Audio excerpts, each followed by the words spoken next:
Voy a quitar nada más la transcripción.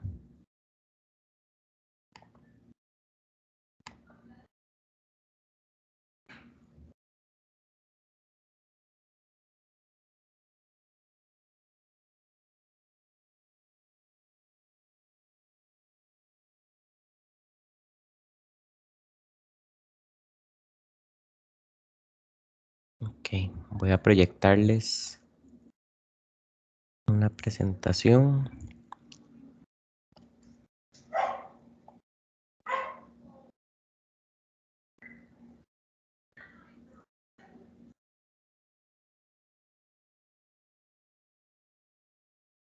Y vamos a dar inicio con lo relativo a lo que es la tercer tutoría, que corresponde al capítulo número 4, que son elementos socioeconómicos y todo lo que esto tiene que ver en las dinámicas demográficas. Vamos a ver algunos aspectos bastante importantes. Este es uno de los capítulos que tiene información muy relevante para comprender justamente todas esas dinámicas sociales y económicas que pues mueven las poblaciones y que además no solo las caracterizan, sino que además definen territorialmente algunos comportamientos. Vamos a hacer un pequeño repaso de lo que ya hemos venido viendo en las otras tutorías, ¿verdad? Recordemos el tema de lo que son razones, que son dos comparaciones entre dos poblaciones, una población A y una población B. Al dividirlas, eso me da un resultado, y lo que estoy estableciendo es la relación que tiene mi población A por cada elemento que tengo de mi población B.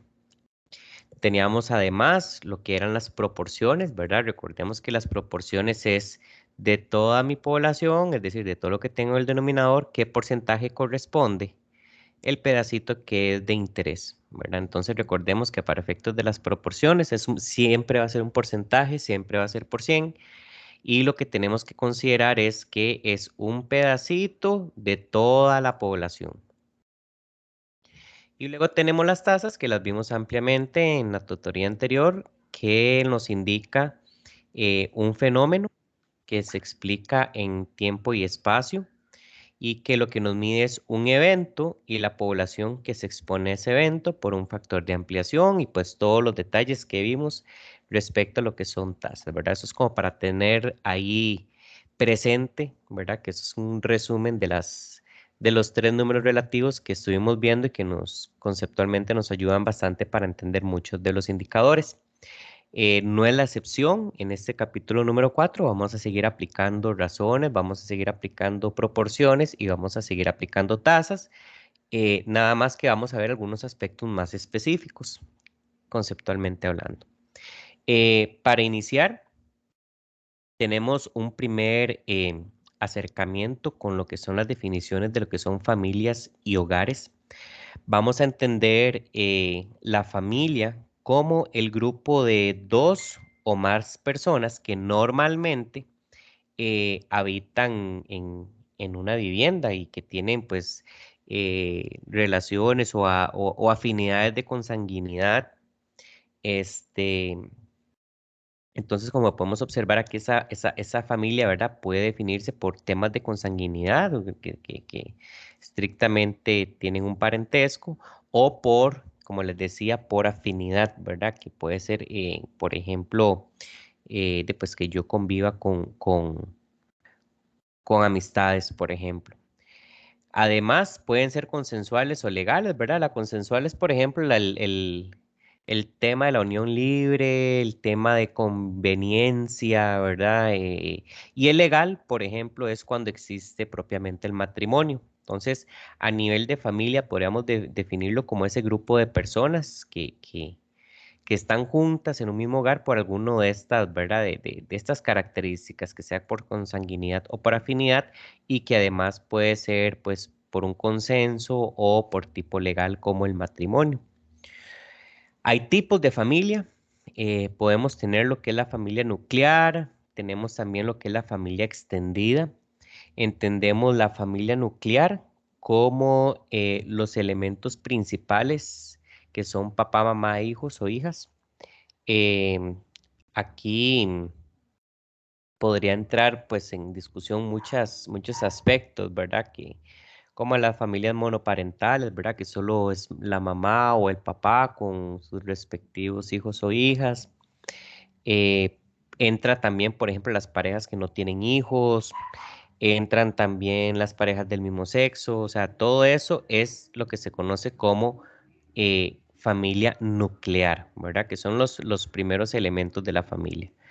Después tenemos lo que es la familia extendida, que son, por ejemplo, aquellas familias que, aparte de la familia nuclear, tenemos por ahí en convivencia los abuelos, los tíos, los primos, el allegado, etcétera, ¿verdad? Entonces, a eso vamos a entender como familia extendida, ¿verdad? Todos aquellos que tienen dentro de su componente familia más personas de lo definido en lo que es familia nuclear. Entonces, a partir de esto, nosotros podemos eh, de- pues, llegar a determinar que estas familias interactúan en algo que se denomina hogar, ¿verdad? Entonces, el hogar lo que me va a contener es una familia. Entonces, para poder determinar, hay un indicador que se maneja para efectos de la medición de lo que son los hogares, y es justamente el tamaño promedio de hogar, ¿verdad? Esto tiene muchas connotaciones a nivel demográfico. Entonces, este tamaño promedio de hogar, básicamente lo que nos establece, o la forma de calcularlo, es tomando en cuenta el número de personas que viven en la vivienda entre el total de viviendas. Entonces, por ejemplo, yo puedo tener una vivienda acá, otra vivienda acá, otra vivienda por aquí, otra vivienda por acá y otra por acá. Y entonces resulta que, por ejemplo, en cada vivienda viven cierto número de personas. Aquí hay una, aquí hay dos, en esta vivienda viven tres personas. En esta solo vive una, en esta viven cuatro personas, en esta viven dos personas y en esta viven nuevamente tres personas. Entonces lo que hace este indicador es medir el tamaño de los hogares, ¿verdad? Entonces lo que toma es de cada hogar, entonces por ejemplo cuando hablamos número de personas, basado en este ejemplo, tendríamos que tomar las tres que tengo acá más una que tengo acá. Ahí llevo 4, más las 4 de este otro hogar, llevo 8, más 2 que tengo por acá son 10, más 3 que tengo por acá son 13. Entonces serían 13 personas. ¿Entre cuántas viviendas estoy contabilizando? 1, 2, 3, 4, 5.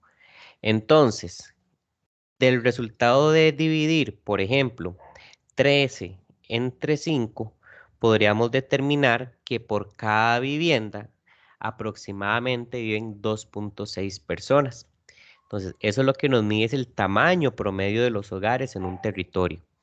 No es lo mismo, por ejemplo, decir eh, que, que conviven 3 personas por hogar a decir que conviven 10 personas por hogar. Esto tiene muchas implicaciones desde el punto de vista productivo, desde el punto de vista, incluso ahora lo vamos a ver más adelante, de densidad poblacional, de accesibilidad, de niveles de desarrollo, en fin, hay una serie de elementos, factores que inciden propiamente en la determinación del tamaño de los hogares. Entonces, eso es sumamente importante para poder definir un montón de aspectos a nivel demográfico. Entonces, primero de los indicadores que estamos viendo ahorita es el de promedio, el tamaño promedio de hogar. ¿Queda alguna duda con este primero o con las definiciones que vimos ahorita?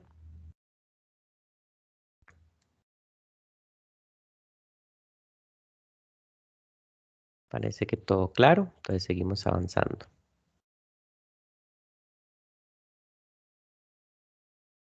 Esto que se me perdió aquí está. Bien,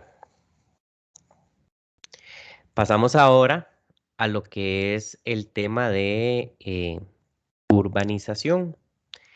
En el caso de lo que es la urbanización, esto lo que define básicamente es que tenemos propiamente dos zonas, ¿verdad? Lo que es la zona urbana y lo que es la zona rural. ¿Cuál es la diferencia entre estos? Bueno, hay varios criterios que podemos utilizar para determinar, por ejemplo, em, cuándo es una zona urbana y cuándo es una zona rural. Habitualmente las zonas urbanas se caracterizan por un mayor desarrollo, por otra serie de aspectos. Por ejemplo, las zonas rurales, otra de las características es que las viviendas no son tan, llamémoslo así, aglomeradas como en la zona urbana. Entonces, por ejemplo, hay ciertos criterios que se pueden utilizar para determinar cuándo estamos en una zona urbana y cuándo estamos en una zona rural. Entonces, uno de los primeros criterios son criterios numéricos, por ejemplo, la cantidad de habitantes. Evidentemente, en una zona urbana vamos a tener mucho más personas viviendo. La densidad poblacional, que la tenemos por acá, la densidad poblacional es la cantidad de personas por kilómetro cuadrado, es decir, cuántas personas viven en un territorio específico. Evidentemente, entre más grande sea la densidad poblacional, significa que tengo más personas conviviendo en un mismo territorio. Y esto lo que hace es que, pues, altere evidentemente los mercados, ¿verdad? Hablando desde un aspecto más económico, de acceso a los servicios de salud, podría eventualmente ser disparador de saturación de otros servicios, de mayores demanda de lo que es bienes y servicios, entre otros aspectos. Entonces, dentro de estos criterios numéricos está la densidad poblacional. Los precios de los suelos también determinan esta gama de categorización de zona urbana, zona rural. Normalmente en las zonas urbanas, pues los suelos son mucho más costosos debido a la plusvalía que estos generan y además de los entornos comerciales en los que se puedan desarrollar, entre otros aspectos, ¿verdad? Y podríamos meter el tipo de actividad económica, si es agropecuaria, si es de extracción, entre otras características. Otro de los criterios que podemos utilizar son criterios funcionales. eh, por ejemplo, a nivel de políticas o centros de poder político, podríamos tener aspectos, como les mencionaba, económicos, ¿verdad? El tipo de economía que maneja cada una de estas zonas. Aspectos judiciales, ¿verdad? Incluso podríamos estar hablando acá hasta no sé, niveles de crímenes, de inversión capital. Podríamos estar hablando de lo que es la parte, el tipo de comercio que se desenvuelve en estas zonas, el tipo de actividad económica también, la capacidad de generar empleos, en fin, funcionalmente todos estos criterios pueden llegar a definir qué es una zona urbana y qué es una zona rural. Y derivado de eso, entonces ya podemos empezar a trabajar algunos indicadores. Por ejemplo, la tasa de urbanización, ¿verdad? Que prácticamente esto se vuelve una proporción porque es de toda la población, qué porcentaje vive en la zona urbana. Que aquí también podríamos sacar perfectamente la tasa de zona rural, que en ese caso sería la población que vive en zonas rurales entre la población total por 100, ¿verdad? Entonces, volviendo a la tasa de urbanización, es de toda la población qué porcentaje vive en una zona urbana, ¿verdad? Vive el 40% o el 60 o el 70% de la población. Y como les decía ahora, densidad poblacional, em, lo que nos dice es cuántas personas viven en un kilómetro cuadrado. Entonces, aquellos territorios en los que la densidad poblacional sea alta, significa que tengo una mayor cantidad de personas conviviendo en ese kilómetro cuadrado, lo que significa, como les explicaba anteriormente, algún tipo de incremento en la demanda o una demanda distinta en lo que son los bienes y servicios, en el poder adquisitivo, en la cantidad de hogares, incluso hasta en el indicador que vimos ahora del tamaño promedio de hogares, em, de desplazamiento, de movilidad, entre otros aspectos, ¿verdad? Entonces la densidad poblacional nos da un valor de qué tan grande o qué tan concentrada, es la palabra, qué tan concentrada está la población en un territorio, ¿verdad? Entonces, evidentemente esto es por kilómetro cuadrado, aquí lo que tendríamos que identificar es, bueno, la cantidad o la población total, ¿verdad? Que reside en ese territorio y cuántos kilómetros cuadrados conforman ese territorio. Nosotros podríamos perfectamente sacar la población digamos, la densidad poblacional de Costa Rica, ¿verdad? En términos generales, pero también podríamos eventualmente determinar la densidad poblacional, em, podríamos tener la densidad poblacional de una provincia en específico o de un cantón en específico. Todo va a depender del análisis pues que se quiera o se pretenda realizar. ¿Alguna duda hasta acá? ¿Todo claro como el agua?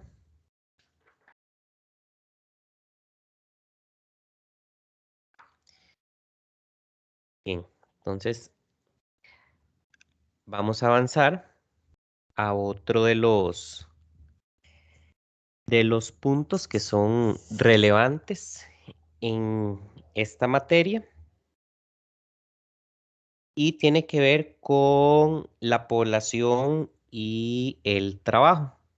Entonces, en, aquí hay varias aclaraciones que a mí me gustaría comentarles. Em, la población, digamos, no toda la población se considera propensa, por así decirlo, o partidaria a ejercer una actividad laboral. Entonces, dentro de los textos que vamos a trabajar, vamos a entender que todas aquellas personas con 12 años y más es la que vamos a considerar como población en edad para trabajar, ¿verdad? Eso es un parámetro internacional y teórico. Sin embargo, dependiendo del país, esta población puede cambiar. Por ejemplo, en Costa Rica, la ley faculta a las personas, vamos a ver, la ley lo que indica es que las personas menores de edad no pueden trabajar, pero hace una serie de excepciones para la población que está entre los 15 años y menos de 18, ¿verdad? Antes de la mayoría de edad. Entonces, la ley del Código de, de Trabajo y además de la niñez y la adolescencia, entre otras, establece la posibilidad de que una persona con 15 años o más y menos de 18 pueda trabajar, ¿verdad? Entonces, aquí vean que a nivel de la legislación de Costa Rica, esta población en edad para trabajar no necesariamente es de 12 años o más, en ese caso sería de 15 años o más, ¿verdad? Entonces, claro, evidentemente estas personas de 15 a menos de 18, pues establece ciertas actividades trabajables y otras que no pueden ser trabajables, como por ejemplo aquellas que requiera esfuerzo físico adicional, como en construcción, o que tengan altos riesgos de accidentes laborales, en esas no se les permite a personas menores de edad trabajar. servicio al cliente puede eventualmente una persona de estas edades trabajar. Entonces, lo que quería aclarar acá es que dependiendo de las regulaciones de un territorio, esto puede variar, ¿verdad? Entonces, teóricamente y para efectos del curso vamos a manejar 12 años o más, pero es bueno que ustedes conozcan que hay regulaciones en los países que esta edad puede cambiar. En el caso de Costa Rica es de 15 años para arriba. Entonces, partiendo del hecho que, por ejemplo, aquí no se considera una persona de 11 años en edad para trabajar. En el caso de Costa Rica, una persona con 14 años no se considera en edad para trabajar. Entonces, nuevamente, teóricamente y para efectos del curso, vamos a trabajar 12 años o más. Entonces, toda la población en edad para trabajar, vamos a definirla con 12 años o más, ¿ok? Entonces, todas las personas que tengan 12 o más años son personas que perfectamente pueden trabajar. Sin embargo, estas personas o toda esta población podemos clasificarla en dos. Vamos a tener una población inactiva y lo que se conoce como la fuerza de trabajo o la población económicamente activa. Permítame un segundito nada más para cambiarme los audífonos. Dame un segundo.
Listo, ahora sí, disculpas. Les decía entonces que esta población en edad para trabajar podemos dividirla en dos. La población inactiva o la población económicamente activa. Entonces, esta población económicamente activa, la PEA, también se conoce como fuerza de trabajo. ¿Cuál es la diferencia entre estas dos, la inactiva y la fuerza de trabajo? La población inactiva básicamente es aquel sector de esa población en edad para trabajar que no necesariamente está obligada, por así decirlo, eh, a trabajar. ¿Como cuáles? Por ejemplo, les hablaba ahora, digamos, puede ser estas personas de 12 años o más o menores de edad, esas personas no están obligadas a trabajar, ¿verdad? Eso es opcional.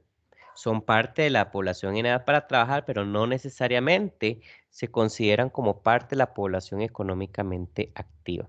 Entonces, aquella persona que tenga, por ejemplo, 16 años y nunca ha trabajado, esa va a entrar como población inactiva. Por ejemplo, las personas pensionadas o jubiladas que ya habían terminado su ciclo laboral entran como población inactiva. Em, o personas que nunca han buscado trabajo entran como población inactiva. Entonces, todo el restante es la fuerza de trabajo, ¿verdad? La que está ahí trabajando. Lo que pasa es que acá, dentro de la PEA, tenemos también dos segregaciones. Tenemos la población ocupada, la que está laborando, pero también tenemos una población desocupada. Y aquí hago la diferencia que una cosa es estar desocupado y otra cosa es estar inactivo, ¿verdad? Una persona, reitero, de 16 años que nunca ha trabajado y que se dedica a estudiar y que no está en sus planes trabajar, es población inactiva. Una persona pensionada que ya cumplió su ciclo laboral es parte de la población inactiva. Pero la población desocupada, a su vez, tenemos dos tipos, que es la cesante. ¿Qué significa población cesante? Significa aquella población que en algún momento estuvo trabajando y que se quedó sin trabajo. Entonces vean la diferencia entre la población desocupada cesante y la inactiva. Luego, también estamos acá en la población desocupada, aquella que ha mostrado interés por trabajar, que aún no ha logrado ingresar al mercado laboral, pero anda en busca de trabajo por primera vez. Entonces, el que no trabaja porque se quedó sin trabajo y el que no trabaja pero anda buscando trabajo por primera vez es lo que se considera como población desocupada. Nuevamente, la diferencia entre lo que es población inactiva y población desocupada son dos cosas diferentes. La población inactiva es la que no está obligada a trabajar, y entiéndase menores de edad o aquellos que nunca han trabajado y no tienen interés en trabajar, eso es población inactiva. Y la desocupada es aquella que ya ha trabajado, se ha quedado sin trabajo o tiene el interés de trabajar y anda buscando trabajo por primera vez. ¿Queda claro esa segregación de las poblaciones? Esto es muy importante porque de aquí van a derivar muchos de los indicadores que vamos a ver a continuación.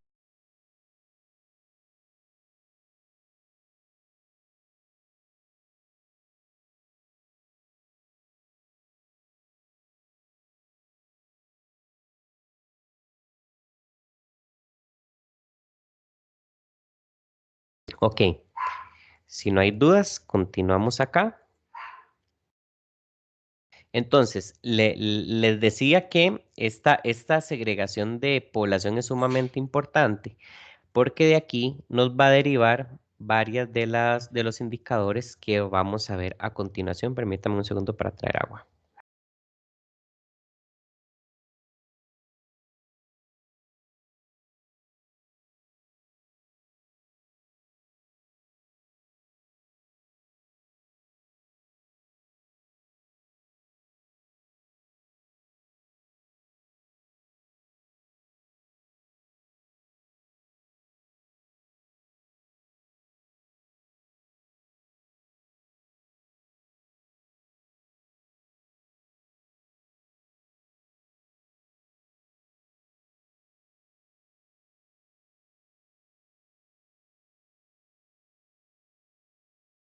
Listo. Entonces, les decía que, por ejemplo, tenemos uno de los indicadores que es la tasa bruta de participación. ¿Recuerdan cuando les hablaba de lo de las tasas brutas que refieren a toda la población? Bueno, eso es lo que tenemos acá. Es la fuerza de trabajo respecto a toda la población, ¿verdad? Esa es la tasa bruta de participación. O sea, por cada 100 personas, ¿cuántas pueden trabajar de toda la población? Esto me incluye las personas inactivas como la fuerza de trabajo. Perdón, fuerza de trabajo de toda la población. Entonces, es este sector, que es la tasa bruta de participación, es este sector respecto a toda la población. ¿Qué quiere decir esto? Es la población económicamente activa o fuerza de trabajo respecto a toda la población. Por eso se llama tasa bruta de participación. Y luego tenemos la tasa neta de participación, que esta más bien es qué proporción o por cada 100 personas representa esta fuerza de trabajo respecto a la que puede trabajar, ¿verdad? Que estamos excluyendo a los menores de 12 años. Entonces, vean la diferencia entre una tasa bruta, nuevamente las tasas brutas respecto a la población total. Y en este caso, la tasa neta de participación es esta misma fuerza de trabajo, pero respecto a la población en edad para trabajar. Y luego tenemos por acá lo que es la tasa de ocupación y la tasa de desempleo abierto, que en este caso, la tasa de ocupación va a estar definida por mi población ocupada respecto a la población que está en edad para trabajar, o sea, la población de 12 años o más. Y mi tasa de desempleo abierto más bien va a ser de toda mi población que yo tengo como determinada como fuerza de trabajo o PEA, qué porcentaje o cuántos por cada 100 se encuentran desocupados, independientemente si son cesantes o están en busca de trabajo por primera vez. ¿Quedan claros esos conceptos, esos indicadores?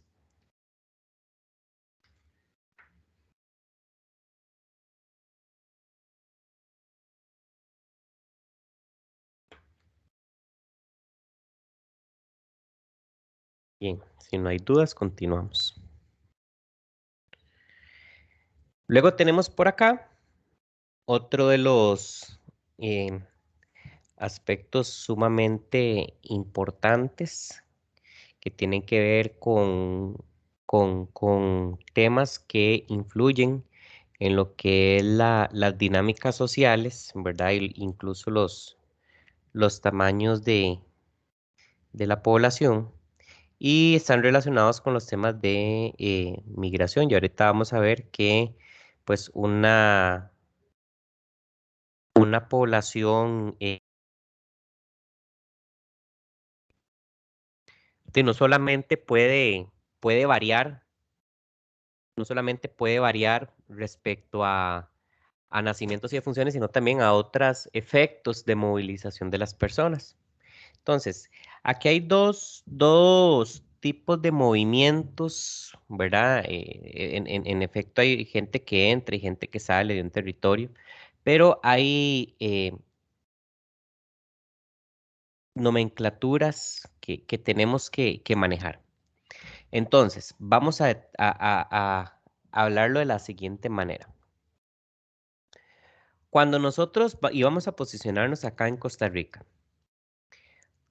partiendo de que somos costarricenses, todas aquellas personas que salen del territorio nacional al extranjero, a eso le vamos a denominar emigración, es decir, los que salen de un país origen y van a otro país destino, eh, como lo toman como nueva residencia, ¿verdad? Entonces, eso es emigración, salir del país a un nuevo país.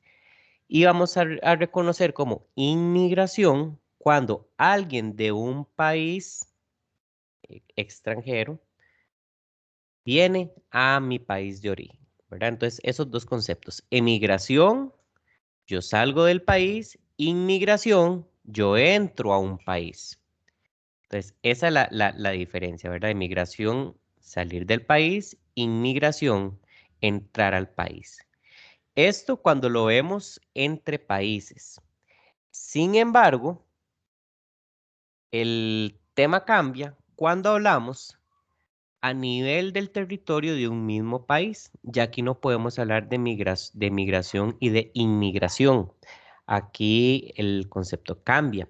Aquí vamos a hablar de migración hacia, que es, por ejemplo, cuando yo estoy en una provincia como Limón y me traslado a una provincia como Alajuela. Entonces, vean que aquí ya no hablamos de migración e inmigración, sino que vamos a hablar de migración hacia, de Limón hacia Alajuela.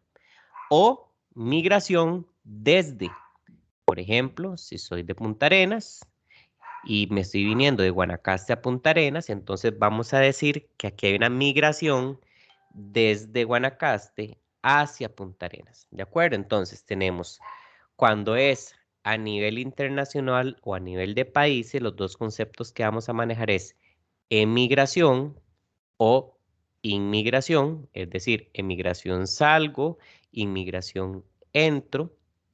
Y cuando es en términos de un mismo país, vamos a hablar de migración hacia o migración desde. Es decir, migración hacia es cuando salgo, en este ejemplo, de una provincia a otra, o migración desde es cuando paso o vengo desde otra provincia. ¿Quedan claro esas dos diferencias de lenguaje, por así decirlo? Muy bien. Em, hay otros, em, partiendo de eso, ¿verdad? Hay indicadores, como pueden ver, las movilizaciones de las personas em, cambian, ¿verdad? Los tamaños de las poblaciones, cambian las dinámicas económicas, cambian los perfiles epidemiológicos, cambian la demanda de servicios y bienes, cambian las economías, en fin, impactan en muchos otros, hasta impactan en actividades como el tipo turismo y comercial. Entonces, es muy importante identificar, por ejemplo, cuánto varía la población de un año a otro. Entonces, variación poblacional vamos a conocerlo como la diferencia que va a existir entre el tamaño de una población de un año respecto al tamaño que había de esa población en otro año. Por ejemplo, que queramos medir la variación poblacional del 2010 respecto al 2020. Entonces, ¿qué es lo que vamos a hacer? A la población o el tamaño de la población que yo tengo en el año 2020, le voy a restar la población que tenía en el año 2010. ¿De acuerdo? Entonces es la población del año reciente, le voy a restar la población del año más antiguo. De esa forma, vamos a obtener la variación poblacional. ¿Qué quiere decir esto? Que si mi variación poblacional son números positivos, significa que, en el ejemplo, en el año 2020 tengo más personas que en el año 2010. Y vamos a verlo con un ejemplo. Vamos a suponer en el año 2020, para un territorio específico, yo tenía 100 personas.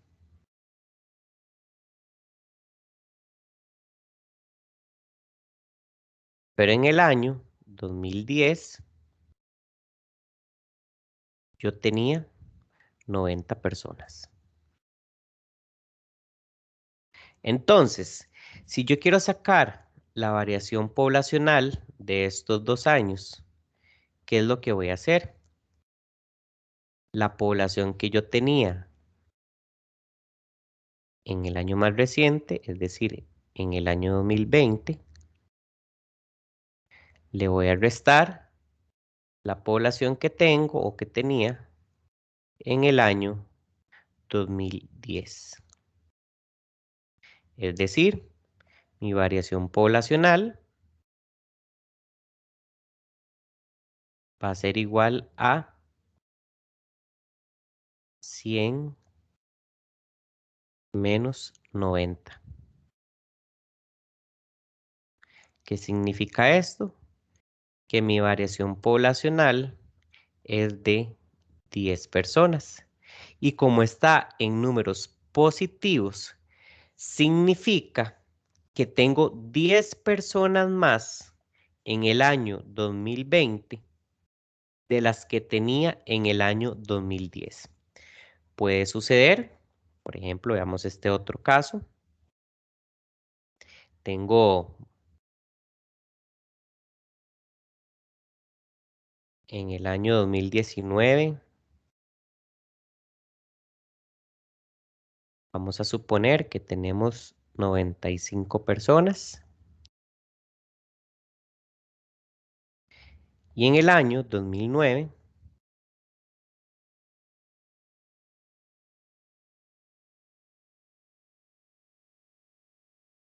teníamos 100 personas. Entonces, si yo quiero obtener mi variación poblacional de esos 2 años, ¿qué voy a hacer? Voy a tomar la población más reciente, que es la del 2019,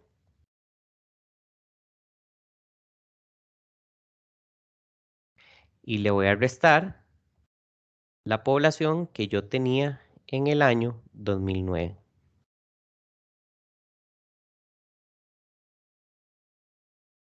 Es decir,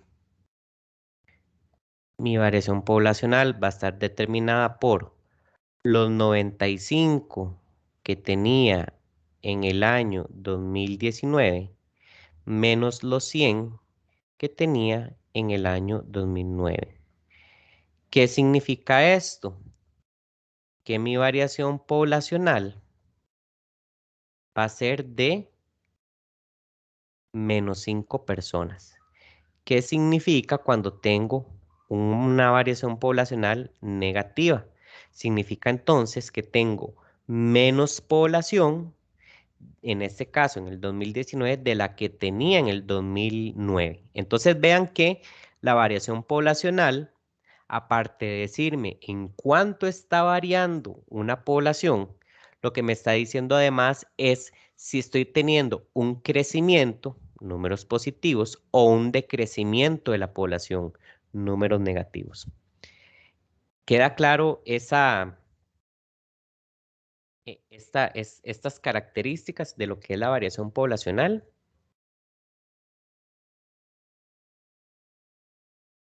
¿Ok? No hay dudas. Entonces, a partir de esta otra forma, porque vean que la variación poblacional, pues lo que nos dice es cuántos, o sea, cuál es la diferencia entre la misma población en dos momentos distintos. Otra forma de poder ver la variación poblacional es considerando los nacimientos, las defunciones, más o menos el saldo migratorio. ¿Por qué? ¿Por qué más o menos? Nuevamente. Puede ser que dentro de mi saldo migratorio, pues yo tenga más personas que han entrado al país o menos personas que hayan entrado al país, ¿verdad? Entonces, saldo migratorio, lo que nos dice es eh, cuántas personas prácticamente tengo o cuáles son los movimientos que tengo respecto a la cantidad de extranjeros que residen en el país, ¿verdad? Puede ser más o menos respecto a un año o el otro. Entonces, esto nos permite, esta fórmula nos permite sacar varias cosas. De aquí nosotros podemos despejar varias cosillas. Por ejemplo, podemos determinar variación poblacional únicamente tomando los nacimientos, le resto las defunciones, le sumo le resto el saldo migratorio. Pero también podríamos eventualmente determinar el saldo migratorio. ¿Cómo? Pues simplemente aplicando una ecuación. eh, si yo sé que, por ejemplo, variación poblacional es lo mismo que nacimientos menos defunciones más o menos el saldo migratorio. Si yo quisiera saber el saldo migratorio de una población, ¿qué voy a hacer? Bueno, simplemente despejo saldo migratorio. Entonces, ¿qué hago? Bueno, si ya yo a un lado de la igualdad tengo variación poblacional, entonces si yo quiero pasar los nacimientos al otro lado, si aquí están sumando, ¿qué pasan a hacer al otro lado? Pasan a restar. Y si las defunciones están restando, ¿qué pasan a hacer al otro lado? Pasan a sumar.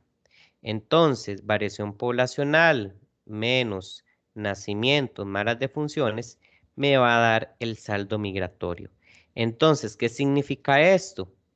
Que si el haber hecho este despeje de esa ecuación me da un número positivo, significa que tengo un saldo migratorio creciente, es decir, tengo más personas migrantes o extranjeras de las que tenía anteriormente.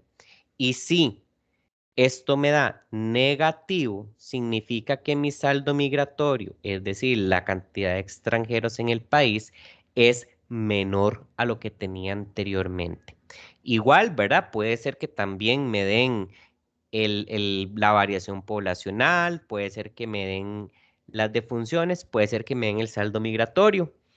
y me piden calcule los nacimientos. Entonces, nuevamente, igual por despeje de fórmula, yo puedo calcular los nacimientos. Entonces, si yo sé que variación poblacional lo tengo en este lado de la igualdad, ¿qué hago simplemente? Voy a pasar las defunciones al otro lado, como están sumando, restando, pasan a sumar. Y el saldo migratorio va a depender si está sumando o restando, ¿verdad? Nuevamente, y si está sumando pasa a restar, y si está restando pasa a sumar el saldo migratorio. ¿Y eso qué me va a dar? Los nacimientos. Entonces vean que al final esta fórmula me permite calcular muchas cosas, ¿verdad? También yo podría despejar las defunciones. ¿Y cómo despejo las defunciones? Entonces lo que voy a hacer es simplemente pasar igual todos los elementos al otro lado de la igualdad y eso me va a dar la cantidad de funciones. Entonces esta fórmula me permite hacer mucho de eso, ¿verdad? Entonces, ¿de dónde saco la variación poblacional? Después de la comparación de 2 años, ya tengo los nacimientos, tengo las defunciones y pues por ende puedo calcular el saldo migratorio. En fin, ahí ya uno puede jugar bastante con esta fórmula. Tenemos también algunos indicadores, como por ejemplo la tasa de inmigración, ¿verdad? Nuevamente, ¿qué era inmigración? Entrar a un país, entonces sería el número de inmigrantes entre la población total en el destino.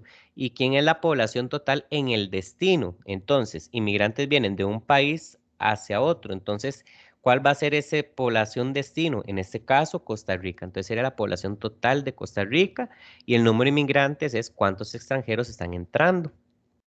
Y la tasa de emigración tiene que ver con em, el número de emigrantes, es decir, los que están saliendo, entre la población total en el país origen o en el territorio origen. Es decir, si de Costa Rica estoy migrando a Honduras, por ejemplo, ¿cuántos están saliendo de Costa Rica y cuánto a la población de Honduras? Entonces, acá es donde podemos calcular estas dos tasas.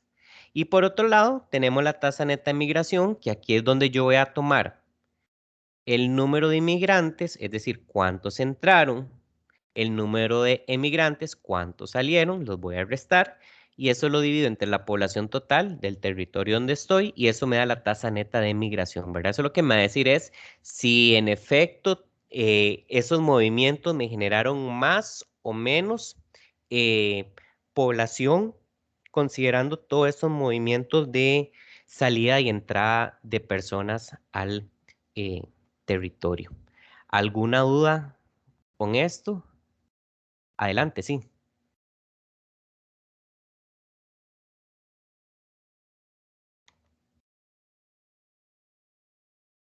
Nelis, tienes el micrófono apagado. Adelante.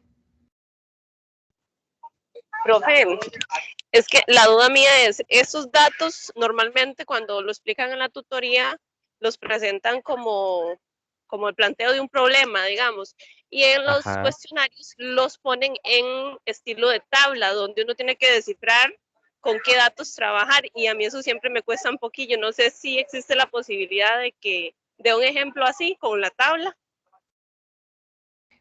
Permítame un segundito.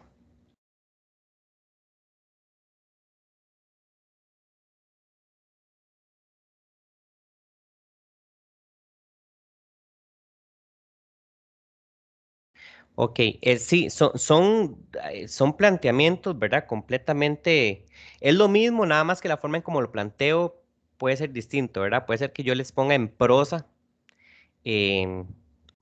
prosa el ejemplo, o puede ser que les ponga una tabla. Y entonces de esa tabla, ustedes tienen que determinar, qué sé yo, la cantidad. Por ejemplo, vamos a hacer un pequeño ejercicio. Voy a proyectar tal vez por acá, vamos a ver.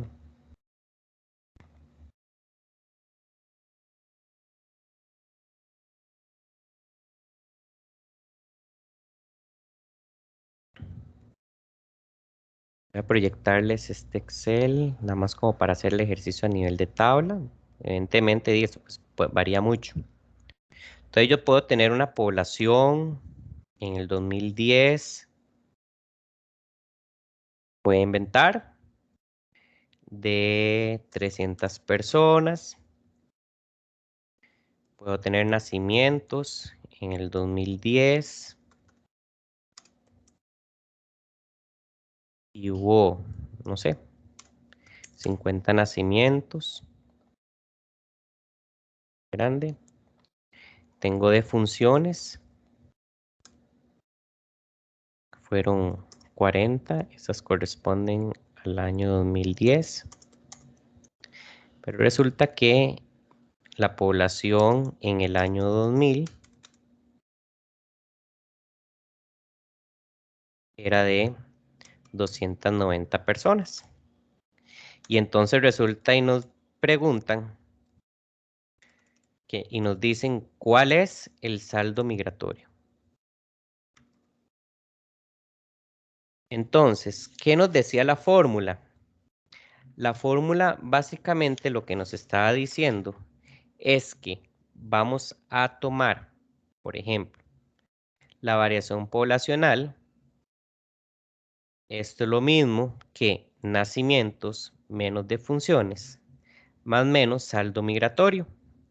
Entonces, vamos a despejar saldo migratorio, ¿verdad? Entonces, quiere decir que es la variación poblacional menos nacimientos está sumando, pasa a restar, defunciones está restando, pasa a sumar y esto me va a dar saldo migratorio. Hasta ahí vamos bien. Ahora, tengo defunciones, tengo nacimientos, ¿tengo un valor como tal de variación poblacional? Pues evidentemente no, pero lo puedo calcular. Recuerden que la variación poblacional es lo mismo que decir la población que yo tenía en el año más reciente menos la población que yo tenía en el año más antiguo. Es decir, la población del año 2010 menos la población del año 2000. Entonces, quiere decir que la variación poblacional va a ser lo mismo que hacerlo aquí un poquito más pequeño. Variación poblacional va a ser los 300 que tenía en el año 2010 menos los 290 que tenía en el año 2000. Quiere decir que la variación poblacional es de 10 personas en positivo, ¿verdad? Tengo 10 personas más. Entonces, ya sabiendo cuánto es la variación poblacional, tengo el dato de los nacimientos y tengo el dato de las defunciones, perdón, eran esta, tengo valor poblacional, nacimientos y defunciones, puedo determinar mi saldo migratorio. Entonces voy a traerme esto para acá para no enredar mucho ahí para abajo. Entonces, valor poblacional dijimos que era 10 menos los nacimientos, que eran 50, más las defunciones, que eran 40. Esto me va a dar saldo migratorio. Entonces, 10 menos 50 me da menos 40, más 40 quiere decir que 0. Saldo migratorio 0. Es decir, ¿qué pasó en este año? Que de tablas. Es decir, no hubo ni más ni menos extranjeros de la cuenta. Tablas quedamos, ¿verdad? Entonces, a eso se refiere. Em, ¿Dudas? No sé si con eso te aclaro la duda de manera con este ejemplo. Sí, gracias, profe. Ok, con gusto. ¿Alguna otra duda?